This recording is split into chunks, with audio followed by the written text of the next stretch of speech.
ओम नमः शिवाय। मु संगीता आपण मानक मो चैनल को स्वागत करुच्ची। ताहले आसंतु आज भिडियोटी आरंभ करिबा। मु आज नहीं आसीची पौष मासर शेष पाली रविवार पूजा उपरे भिडियोटी आनीची। आपण माने देखंतु मो एही पूजाटी भिडियोटी केमती लागिला मते निश्चय जणैबे। मो पूजारे जदी किछि भूल हो जाउची सेटा भी मते निश्चय जणैबे। यही पूजाटी तो सबुआड़े अलग प्रकार रही था। मु गत वीडियो रे भी कही आज हूँ पौष मासर शेष पाली रविवार। तो चलतु वीडियोटी स्टार्ट करवा। देखु मुझे लिपालिपि करी मुरुजरे झोटी पकई देछि। सब सूर्य को स्थापित ये बसैली गड़ुआ।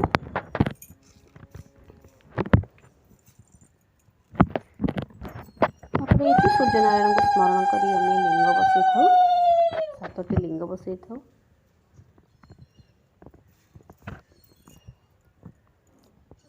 देखो मुझे हुलाहुली पकई 7टी लिंग बसैली सूर्यनारायण को स्मरण करी।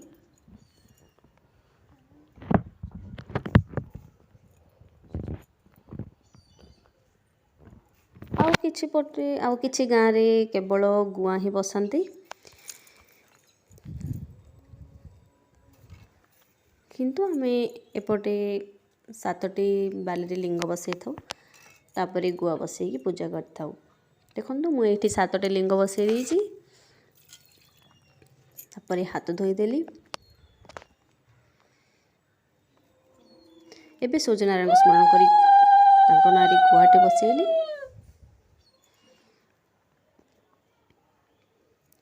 तापरे दबा चंदन सिंदूर गुआरी भगवान बसैतिबा पीढ़ारी गड़ुआ एवं वृंदावती को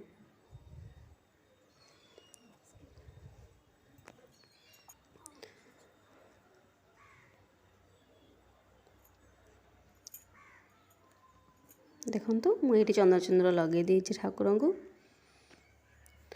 तापरे भी सोरिष फूल बिरंची फूल धला फूल मु भगवान को स्मरण करी हुलाहुली पकई बसई देली।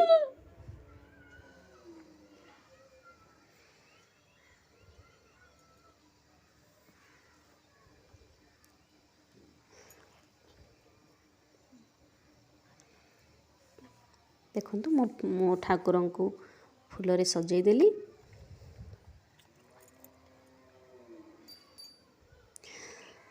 तापरे धूप एवं दीप को मु पानी छड़े देली। एबे भगवान को धूप दीप दबा।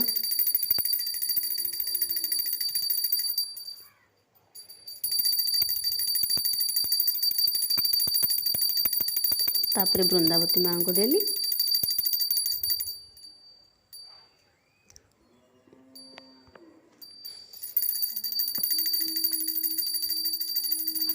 देखो मुझे सूर्यनारायण को भी देखई दूची।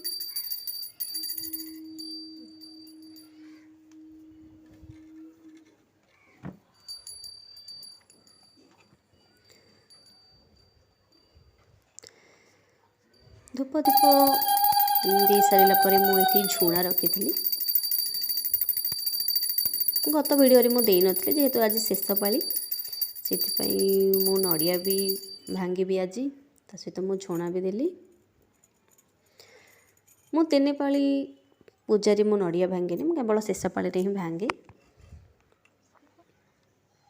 मुझे ठाकुर को प्रणाम करदेली।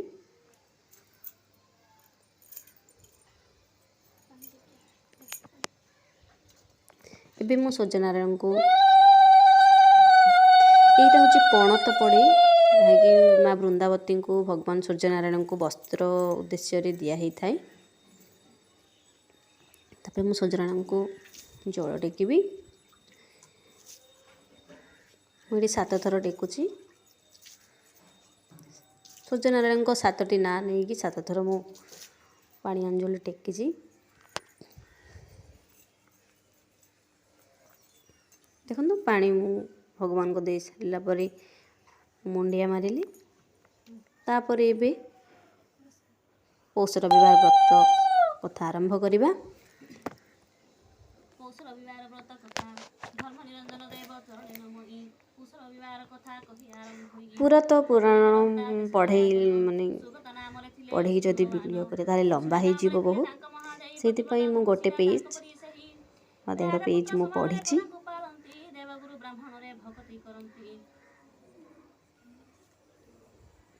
ରାଜାଙ୍କର ଏକଇ ପୁଅର କହିଲା ଯେ ରୂପେ ଗୁଣେ ନାହିଁ ପଟାନ୍ତର ସୁନ୍ଦର ପଣରେ କାମ ତା ଆଗରେ ଛାର ଦିନୁ ଦିନ ପାଠ ପଢ଼ି ହେଲା ଗୁଣାକାର ସେ ପୁତ୍ରର ନାମ ରତ୍ନାକର ଯେ ଅଟଇ ସକଳ ଗୁଣରେ ତାକୁ ସମାନଟି ସେହି ସେ ପୁତ୍ରର ଯୌବନ ସମୟ ହୁଅନ୍ତେ ମହିମା କରଇ କୁଲି ସଙ୍ଗତେ ଦିନେ ସଙ୍ଗୀମାନଙ୍କରେ ସଙ୍ଗେ ରତ୍ନାକର ବସି ଅଛି ସେଇ ପଥେ ଆଗରେ ତାହାର ଏକ ମହାଜନେ ପୁତ୍ର ବିବାହ ହୋଇ କରି କନ୍ୟା ଘେନି ଯିବାରୁ ତା ଅନ୍ୟ ବିଚାରି ଆପଣା ଗୃହକୁ ଯାଇ ସେ ରାଜା ନନ୍ଦନ ଜନନୀ ନିକଟେ କହେ ବୀରଶେଷନ ଆଗମତା ମୋ ସଙ୍ଗରେ ଯେତେ ସଙ୍ଗିଛନ୍ତି ସକଳେ ହୋଇଲେ ବିବାହ ଖୋଜି ଯେଝା ଜାତି କାହିଁ ପାଇଁ ମୋତେ ବିବାହ ନ କର ଗୋ ମାତ ଏହା କହି ରତ୍ନାକର ହୁଅନ୍ତେ ଦୁଃଖିତ ପୁତ୍ରର ବଚନ ଶୁଣି ସୁଶୀଳା କହି କରାଇବି ବିବାହ ତତେ ନଭାଳରେ ତୁହି ଏହା କହି ମହାଦେବ ନୃପେ ପାଶେ ଯାଇ ବୋଲଇ ଶୁଣ ହେ ରାଜା ଯାହା ମୁଁ କହି ହୋଇଲା ନନ୍ଦନ ଯୁବା ତାହାଙ୍କୁ ବିବାହ ନକର କେମ୍ପାଇ ଏଥେ ମରମ କି କହ ରାଣୀ ବଚନରେ ରାଜା ଚମକି ପଡ଼ିଲା ମୋ ମନେ ତ ନାହିଁ ବୋଲି ରାଣୀ କି କହିଲା ଆଉ କିଛି ନ ବୋଲ ଗୋ ଅଳ୍ପ ଦିନରେ କରାଇବି ବିବାହ କନ୍ୟା ଖୋଜାଇ ଝଟରେ ରାଣୀ ତାହା ଶୁଣି ଅନ୍ତଃପୁରକୁ ଚଳିଲା ରାଜା ତହୁଁ ଏକ ବ୍ରାହ୍ମଣଙ୍କୁ ଡକାଇଲା ନିକଟେ ବସାଇ ତାଙ୍କୁ ବୋଲେ ହେ ଗୋସାଇଁ କନ୍ୟା ଏକ ବୁଝ ଆମ୍ଭ ଯୁବରାଜ ପାଇଁ ରାଜା ବଚନରେ ବିପ୍ର ହେଉ ବୋଲି କହି ରାଜ ପୌରୁଷ ଘେନି ଗଲା ବେଗ ହୋଇ ଅନେକ ସ୍ଥାନରେ ବୁଲି କର୍ଣ୍ଣାଟ ଦେଶରେ ମିଳିଲେ ଯେ ଧନବନ୍ତ ସାଧବ ନବରେ ବାଳବତୀ ନାମେ ଥିଲା ସାଧବର ଝିଅ ସର୍ବସୁଲକ୍ଷଣୀ ରୂପ ଗୁଣରେ ଅତିହ ତାହା ଜାଣି ବିପ୍ର ତାଙ୍କୁ ବୁଝାଇ କହିଲେ ଆମ୍ଭ ରାଜାଙ୍କର ପୁତ୍ର ଅଛନ୍ତି ବୋଇଲେ ସେ ରାଜା ପୁତ୍ରଙ୍କୁ ତୁମ୍ଭେ କନ୍ୟା ଦାନ କର ବୁଝିଲେ ତାହାକୁ ହେବ ନାହିଁ ଅସୁନ୍ଦର ଶୁଣିତା ସାଧବ ତହୁଁ ସନମତ କଲା ଗଣାପୋଛା କରି ବିପ୍ର ସେଠାରୁ ଚଳିଲା ସୁଗତି ନୃପତି ପାଶେ ମିଳି ସେ ବ୍ରାହ୍ମଣ ସବୁ କଥା ତାଙ୍କ ଆଗେ କହନ୍ତେ ବଖାଣ ଶୁଣି ତାହା ନରପତି ଆନନ୍ଦ ହୋଇଲେ ଗହଣା ଲଗାଇ ପୁତ୍ରେ ଘେନି ଚଳିଗଲେ ପୁଷ ମାସ ଦ୍ୱିପ୍ର ରବିବାର ଦିନ ପ୍ରଭାତରୁ ରବି ଉଦୟ ହୁଏ गे ଉଠିବ ସେଜରୁ ବିଧାନରେ ଯାଇ ସ୍ନାନ କରି ଆସିବେ गे ତୁଳସୀ ମୂଳରେ ଲିପି ଗୋମୟ ସରାଗେ ତହିଁରେ ମଣ୍ଡଳ ଭାଙ୍ଗି ରବିଙ୍କି ସ୍ଥାପିବ ନାନା ଗୁଣ ଫୁଲ ସେ ସ୍ଥାନକୁ ମଣ୍ଡାଇବ ବେଦ ମନ୍ତ୍ର ଜାଣିଥିବା ବ୍ରାହ୍ମଣ ଡକାଇ ସୂର୍ଯ୍ୟ ପୂଜା କରାଇବ ନାନା ଭୋଗ ଦେଇ ଶର୍କରା ମିଶ୍ରିତ ଲାଜ ପୋକରମ୍ଭା ଫଳ ଆରିସା ଦଧି ଗଟିକା ଆଦି ନାରୀ କେଳ ଏ ବିଧିରେ ନାନା ଉପଚାର ପୂଜା କଲେ ଅବଶ୍ୟ ହୋଇବ ମଙ୍ଗଳଟି ଜାଣ ଭଲେ ଏହା କହି ମାତା ପୁତ୍ରେ ରହିଲେ ସନ୍ତୋଷେ ଶୁଣଜନ ଏଥନ୍ତେ କେତେକ ଦିବସେ ସାଧବ ଝିଅର ଅଙ୍ଗେ କୁଷ୍ଠ ରୋଗ ହେଲା ଦିନୁ ଦିନ ତାହାକୁ ଅବଶ କରିଦେଲା ରାଜା ରାଣୀ ତାହା ଦେଖି ଦୁଃଖିତ ହୋଇଲେ ଗୁରୁ ବ୍ରାହ୍ମଣଙ୍କୁ ଡାକି ସବୁ ଜଣାଇଲେ ସେମାନେ ସକଳେ ଶୁଣି କହିଲେ ବିଚାରି ଯେବେ ପୁଷ ରବିବାର ବ୍ରତ କରିପାରି ତେବେ ଜାଣ ତାହାର ଏ ରୋଗ ଛାଡ଼ି ଯିବ ଆଉ ଯ ବାଞ୍ଛିତ ତାହା ଅବଶ୍ୟ ଫଳିବ ଏହା ବୋଲି ସେ ବ୍ରତର ବିଧି ଚଳାଇଲେ ଶୁଣି ତାହା ରାଜା ରାଣୀ ବଧୂକୁ କହିଲେ ସାଧବର ଝିଅ ଶୁଣି ଭକ୍ତି ଚିତ୍ତରେ କଲା ପୁଷ ରବିବାର ବ୍ରତକୁ ବିଧିରେ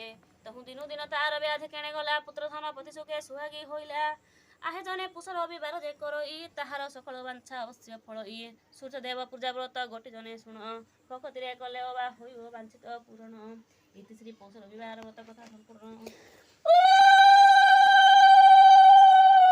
ଦେଖନ୍ତୁ ଏଇଠି ମୁଁ ପୌଷ ରବିବାର ବ୍ରତ କଥା ପୁରା ପଢ଼ି ସାରିଛି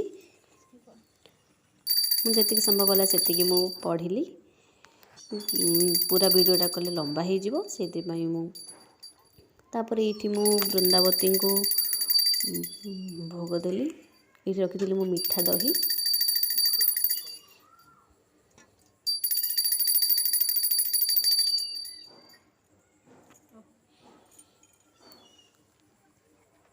ମୁଁ ନଡ଼ିଆଟା ଭାଙ୍ଗି ସାରିଥିଲି କିନ୍ତୁ ସେଇଟା ସେପଟେ ପୁରା ଭଲସେ ଭାଙ୍ଗି ନଥିଲା ତ ମୁଁ ପୁଣି ଭାଙ୍ଗିବାକୁ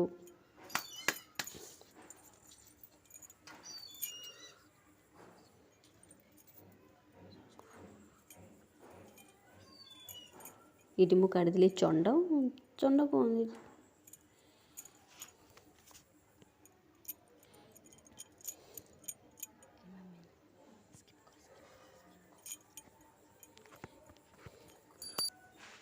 ଦେଖନ୍ତୁ ଯେହେତୁ ନଡ଼ିଆଟା ମୁଁ ଅଳ୍ପ ଭାଙ୍ଗିକି ମୁଁ ଅଳ୍ପ ଛିଞ୍ଚି ଦେଇଥିଲି ତ ଭାବିଲି ଯେହେତୁ ଭିତରେ ପାଣି ରହିଯାଇଥିଲା ମୁଁ ସେଇଥିପାଇଁ ପୁରା ଭାଙ୍ଗିକି ପୁଣି ଥରେ ମୁଁ ଭଗବାନଙ୍କୁ ନଡ଼ିଆ ପାଣି ଛିଞ୍ଚିଲି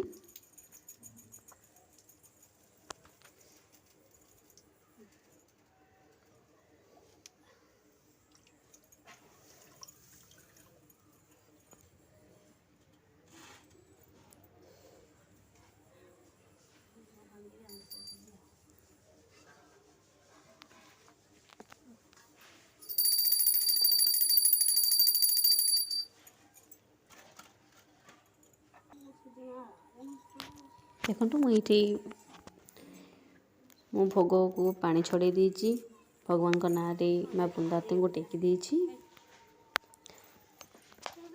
ତାପରେ ମୁଁ ପ୍ରଣାମ କରିଥିଲି। ତାପରେ ଏବେ କରିବା ଆଳତି। ମୁଁ ଆଳତିକି ବି ଲଗେଇ ପାଣି ଛଡ଼େଇ ଦେଇଥିଲି।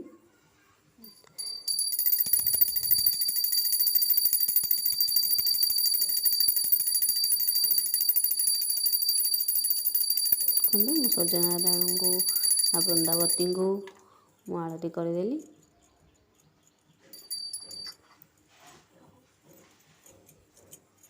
ତାପରେ ମୁଁ ଆଳତି ନେଇଥିଲି। ତାପରେ ଦେବା ଏବେ କ୍ଷୀର ଚାଉଳ।